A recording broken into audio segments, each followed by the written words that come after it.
Hello అండి అందరికీ. ఈ రెసిపీ ఏంటో అనుకుంటున్నారా? ఇదైతే ఒక హెల్దీ లడ్డు అండి.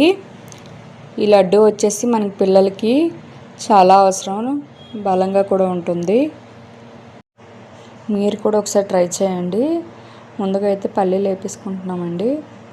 పల్లీలు అయిపోయిన తర్వాత అటుకులు కూడానా, ఇవన్నీ అయిపోయిన తర్వాత కొంచెం నెయ్యి అనేది వేసుకొని డ్రై ఫ్రూట్స్ అన్నీ కూడా బాదం, జీడిపప్పు, కిస్మిస్, పంకిన్స్ ఇవన్నీ కూడా, అంజీరా ఇవన్నీ కూడా ఫ్రై చేసుకోవాలి. ఫ్రై చేసుకున్న తర్వాత సైడ్కి తీసుకోవాలి. ఇవన్నీ అయిపోయిన తర్వాత నా ఛానల్ ఇంకా ఫస్ట్ టైం చూసుకుంటే మాత్రం నా channel subscribe, like, share, subscribe చేసుకోండి ఫ్రెండ్స్. ప్లీజ్ సపోర్ట్ చేయండి ఫ్రెండ్స్. ఇలాంటి మరికొన్ని వీడియోస్ కోసం నా ఛానల్ ఖచ్చితంగా లైక్ చేసుకోండి. మరి కొంతమందికి అనేది వీడియో కొన్ని అటుకులు అనేవి వేసుకొని కొన్ని ఓట్స్ అనేవి కూడా ఫ్రై చేసుకోవాలి.